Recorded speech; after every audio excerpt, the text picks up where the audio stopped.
E aí pessoal? Sejam bem-vindos a mais um vídeo do canal, e trazendo para vocês a continuação da parte 1, do capítulo 1. Então, já deixe o like aí para fortalecer, é nóis! Dito isso, vamos para o vídeo. A história continua, na perspectiva de Ainz. Ainz falou, venha se aventurar no reino do Arf, da Cordilheira Zerlisiana. Soava como um slogan que se ouvia nos programas de televisão. Ele afastou o sorriso, que veio naturalmente, e começou sua contemplação a sério. Ele considerou as vantagens que viriam, pessoalmente indo para um lugar onde poderia haver outros jogadores. Obviamente, ter o rei feiticeiro aparecendo em pessoa era um sinal claro de sua sinceridade. Era como se o chefe de uma empresa estivesse pessoalmente indo para outra empresa para conduzir as negociações. Na experiência de Suzuki Satoru, os efeitos disso seriam imediatamente evidentes.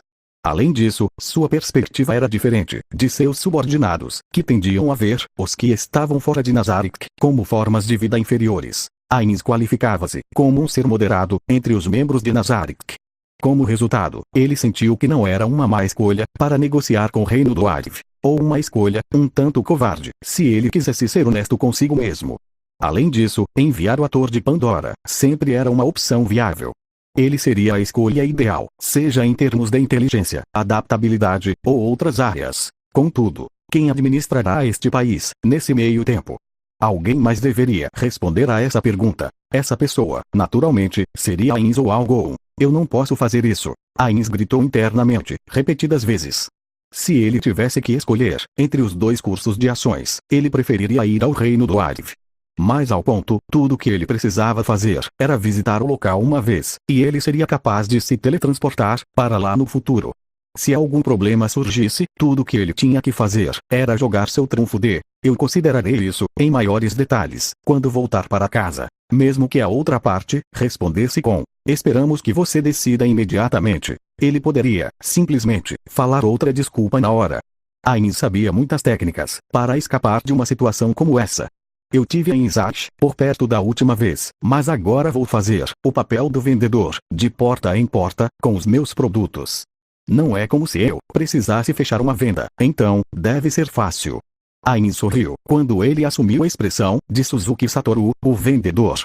Então, o contexto de seu sorriso mudou, mas, com o passar do tempo, eu poderei ser capaz de entregar a vassalização do Império a Demiurgos e Albedo, e deixá-los elaborar os planos para isso. Sim, não posso evitar. Não é como se eu quisesse fugir do meu trabalho, ou algo assim. Enquanto ele, fervorosamente, pedia desculpas por seu comportamento, Ainz começou a pensar no próximo problema. Quem ele levaria nesta expedição? Ainz cruzou os braços, com um olhar confuso no rosto. Por ora, ele não gostaria de envolver Albedo ou Demiurgos, pois eles tinham coisas mais importantes para fazer, e também eram líderes de projetos. Se ele levasse qualquer um deles, então, surgiriam problemas nos projetos particulares de cada um.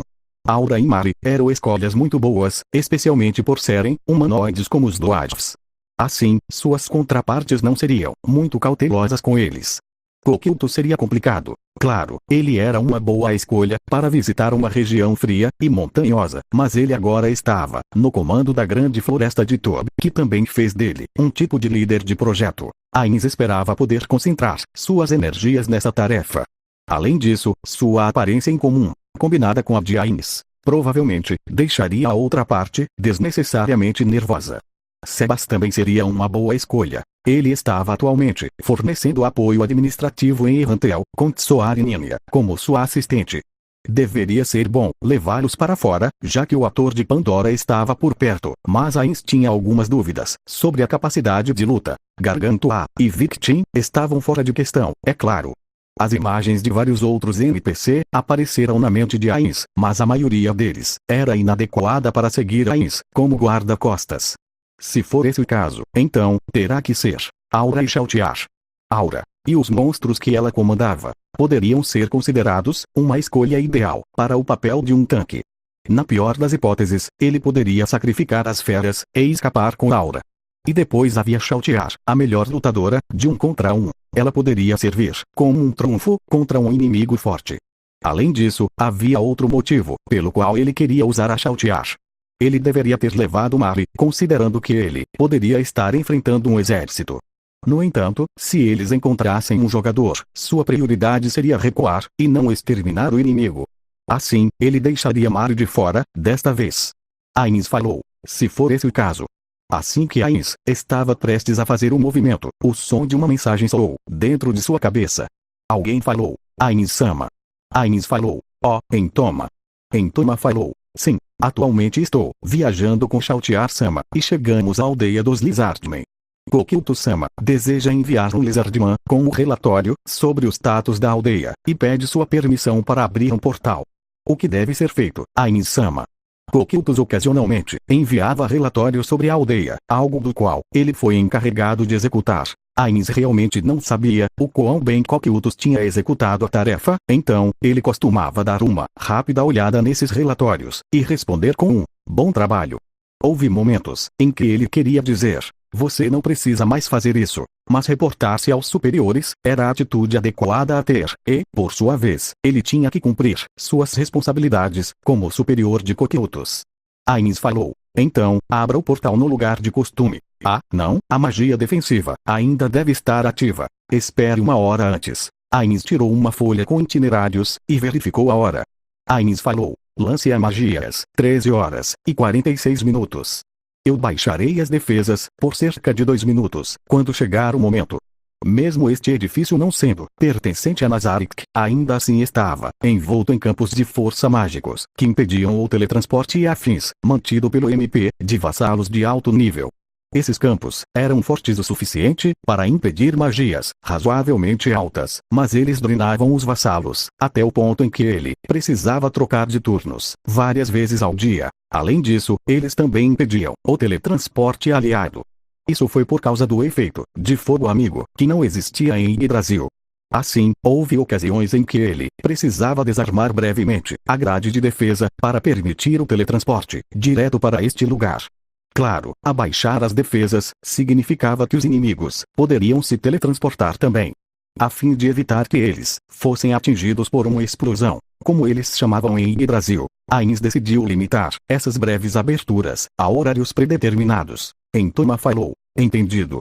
Eu transmitirei sua mensagem para Shoutiar-sama. Ainz respondeu. Ótimo. E então, encerrou a mensagem, e levantou-se. Ainz falou. Deixarei a escolha da minha roupa para você. Um Lizardman está vindo, como um emissário de Kokyutos. Escolha algo que não me envergonhe. Decremente falou. Sim, senhor. Um fogo brilhou nos olhos de Decremente. Ainz pensou. Ela também. Mas ele não deu voz a essas palavras. Um homem sem confiança em seu senso de estilo não poderia dizer tais coisas.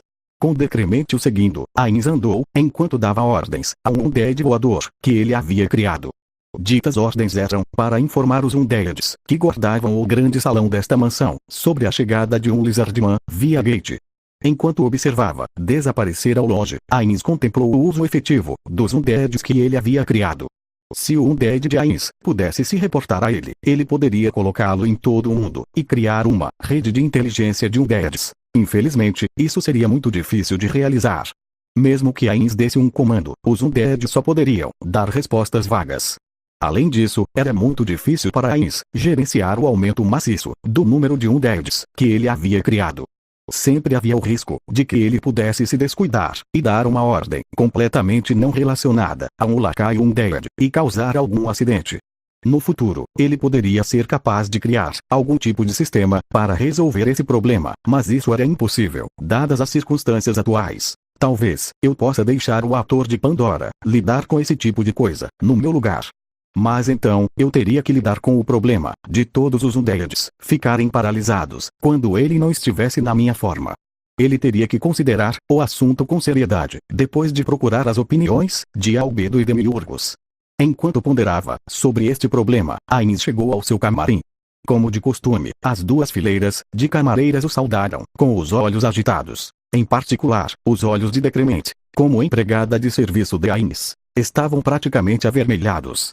Ainz permitiu que as empregadas o ajudassem a trocar de roupa, enquanto perguntava sobre a localização de Aura. Hoje, ele usaria algo em branco puro. Parecia muito chamativo para alguém como Ainz, que estava acostumado a usar roupas escuras. Além disso, as empregadas o adornavam com um colar gigantesco feito de ouro e outros metais. Isso o fez se preocupar que as pega-rabudas tentassem roubá-lo por causa de seu brilho. Mas a parte da roupa que não fazia o menor sentido eram as penas que se projetavam de suas costas. Eu sou um pavão, ou algo assim, Ainz queria dizer, mas quando ele olhou ao redor, viu um olhar compartilhado de orgulho e satisfação nos rostos das empregadas. Nenhuma delas parecia preocupada, ou tinha qualquer expressão que pudesse ser considerada, em qualquer lugar, perto de negativo. Todas elas tinham o mesmo olhar de medo e nervosismo em seus rostos. Suas bochechas estavam rudas. Elas eram como um grupo de fã diante de um ídolo que tanto amavam. Isso está realmente bem. Isso é realmente tão atraente para as mulheres. Parece que não tenho nenhum senso de moda. Enquanto Ainz encerrava a melancolia dentro de sua alma, as empregadas terminaram de vesti-lo. Do espelho, ele notou que havia penas brotando debaixo de seu braço, o que fez Ainz pensar em um monstro de Yggdrasil. Era um Archaeopteryx, ou algo assim. Se não me engano, eram dinossauros de estimação para druidas. Eles ficavam com as penas eriçadas quando alguém cruzava os braços na frente deles, o que foi bastante irritante. Mas o que elas diriam se ele dissesse: essa roupa não servirá?